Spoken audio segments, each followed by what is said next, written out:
Hello friends, मेरा नाम है आदर्श मिश्रा और आप सभी का स्वागत है मसल कोडर पे। तो दोस्तों, आज के इस वीडियो में हम देखने वाले हैं लिस्ट्स एंड एंकर टैग के बारे में। ये दोनों जो है बहुत छोटे छोटे टॉपिक्स है, इसलिए मैं इन दोनों को साथ में कवर करना चाहता हूँ। सबसे पहले हम देखेंगे कि लिस्ट क्या होता है एंड उसे HTML में कैसे बनाते हैं। बेसिकली लिस्ट क्या होता है ये तो आपको पता ही है, क्योंकि आप अपनी रेगुलर लाइफ में भी लिस्ट का यूज़ करते हैं। उसे बनाते कैसे हैं HTML में, कौन से टैग्स का यूज़ करते हैं, सबसे पहले हम वो देख लेते हैं।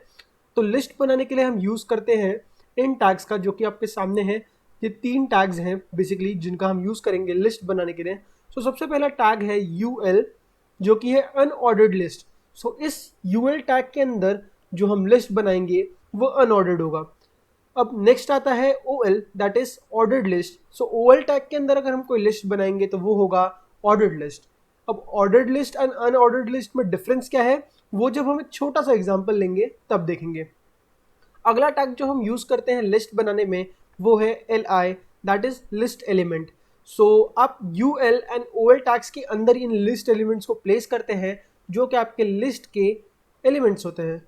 एक काम करते हैं, अब हम चलते हैं अपने विजुअल स्टूडियो कोड में एंड एक छोटा सा लिस्ट बनाकर देखते हैं कि वो कैसा होता है। हम एक अनऑर्डर्ड लिस्ट और एक ऑर्डर्ड लिस्ट दोनों बनाएंगे एंड देखेंगे कि वो कैसा दिखता है एंड डिफरेंस क्या है उसमें। आ गया हूँ मैं अपने विजुअल स्टूडियो कोड में एंड सबसे पहले हम एक बनाएंगे ऑर्डर्ड लिस्ट। ऑर्डर्ड लिस्ट बनाने के लिए हम यूज़ करेंगे OL टैग का।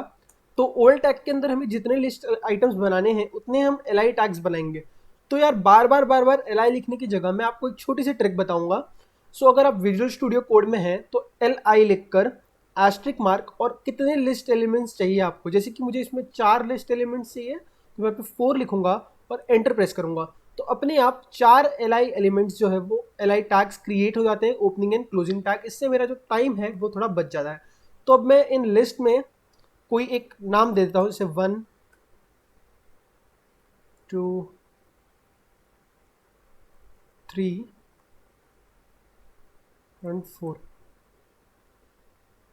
इस OL टैग के पहले हम एक P टैग का यूज करेंगे एंड यहाँ पे लिख देंगे ordered list BR and save करेंगे। अब हम चलेंगे अपने क्रोम में एंड देखेंगे इसका क्या आउटपुट आता है। मैं अपने क्रोम में आ गया हूँ। यहाँ पे आप देख सकते हैं, यहाँ पे जो P टैग हमने बनाया था ऑर्डर्ड लिस्ट, वो यहाँ पे लिख कर आया है एंड नेक्स्ट लाइन पे हमारा जो लिस्ट है वो दिखाई दे रहा है।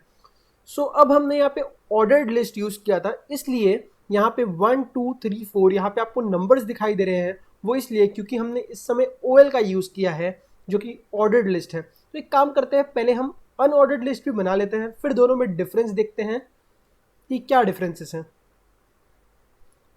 मैं इसे ही कॉपी कर लेता हूँ एंड यहाँ पर पेस्ट कर देता हूँ। BR टैग का यूज़ कर लेता हूँ, यहाँ पे सभी चेंजेस कर देता हूँ।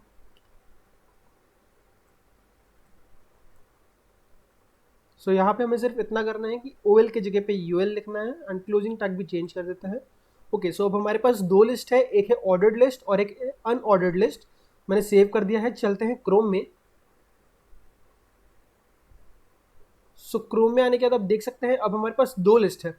जो ऑर्डर्ड लिस्ट है उसमें यहाँ पे हमारे पास नंबर्स है 1 2 3 4 एंड यहाँ पे आप देख सकते हैं हमारे पास बुलेट्स है। बेसिकली डिफरेंस ये है कि नाम से ही आपको पता चलता है कि ऑर्डर्ड लिस्ट और अनऑर्डर्ड लिस्ट। ऑर्डर्ड लिस्ट में एक पर्टिकुलर ऑर्डर में या तो नंबरिंग या तो अल्फाबेटिकल ऑर्डर या किसी एक चीज़ का यूज़ कर सकते हैं हम अपने लिस्ट को ऑर्डर करने के लिए। एंड अनऑर्डर लिस्ट में यहाँ पे हमें बुलेट्स, एस्ट्रिक्स, ये सारी चीज़ें मिलती है।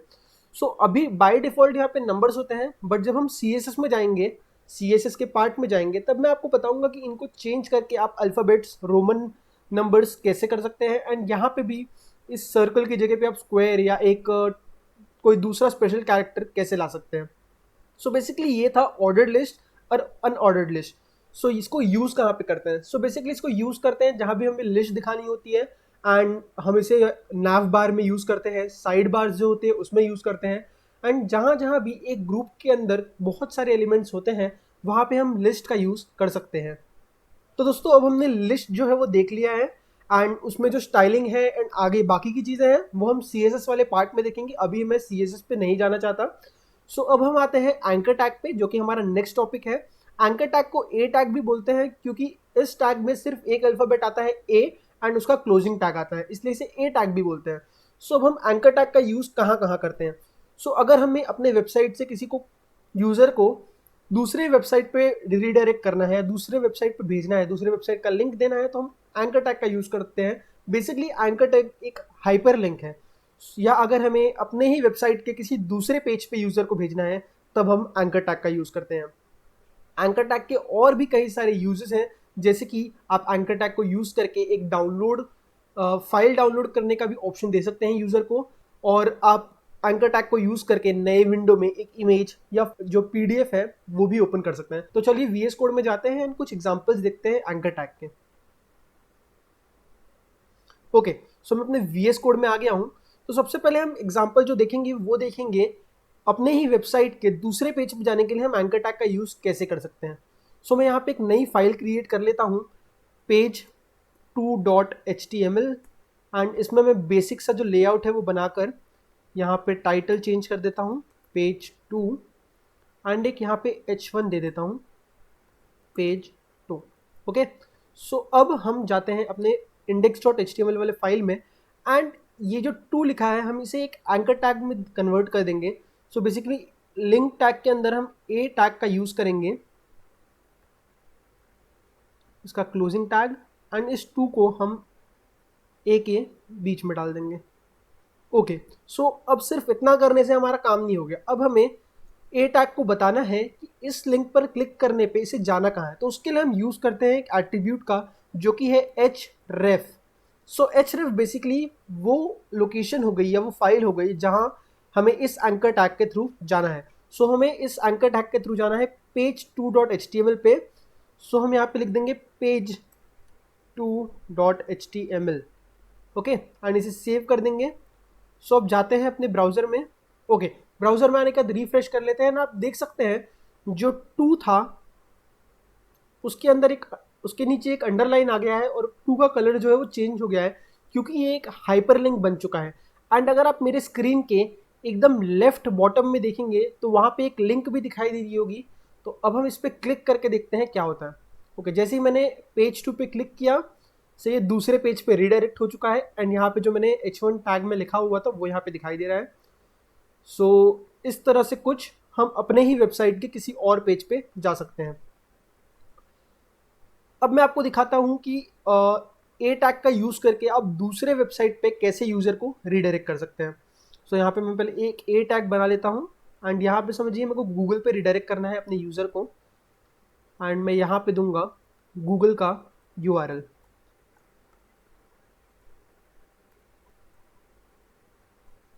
ओके, तो मैंने गूगल का URL दे दिया है। चलते हैं अपनी वेबसाइट पे, इसे रिफ्रेश करते हैं, एंड यहाँ पे आप देख सकते हैं जो टेक्स्ट है वो आ गया है गूगल, एंड इसके नीचे भी एक अंडरलाइन है। सो इस पे जैसे ही हम क्लिक करेंगे हमारा जो वेबसाइट है वो गूगल पे रीडायरेक्ट हो जाएगा।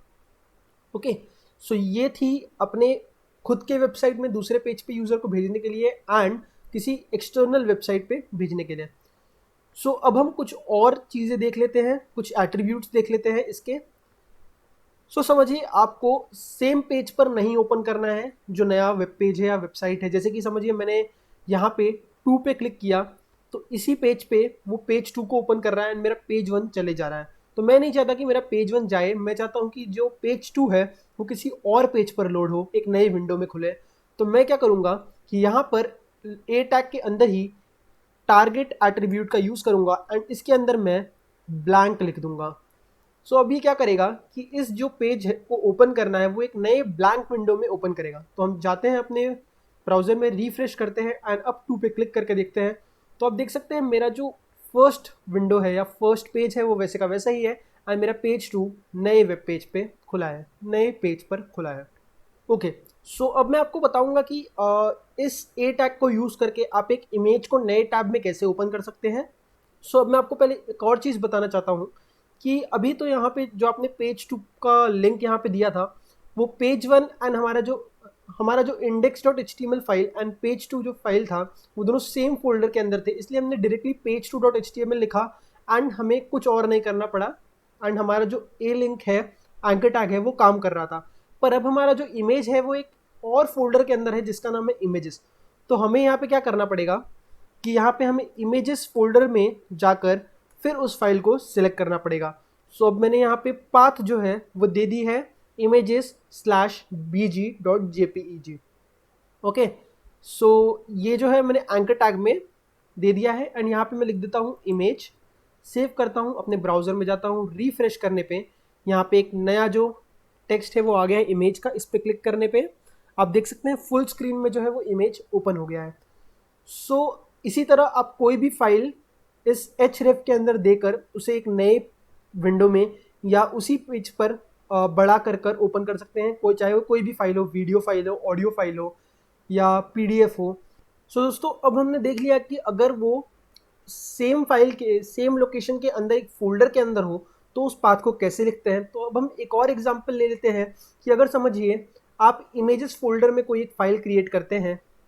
मैं इमेजेस फोल्डर में एक फाइल क्रिएट कर लेता हूँ page3.html एंड इसमें मैं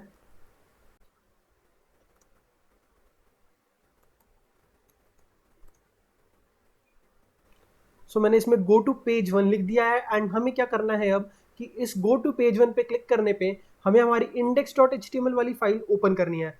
तो अब मैं क्या करूँगा कि इस h1 के अंदर एक a टैग बनाऊँगा एंड इस a टैग के अंदर गो टू पेज 1 को कर दूंगा एंड a टैग में href दे दूंगा मैं। सो अब href देने के लिए हम क्या करेंगे कि हमारा जो index.html फाइल है वो एक फोल्डर ऊपर है, एक लेवल ऊपर है।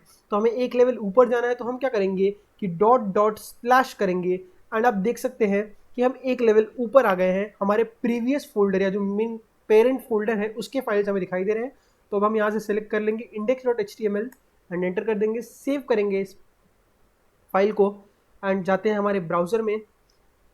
सबसे पहले हम ओपन कर लेते हैं अपना पेज 3।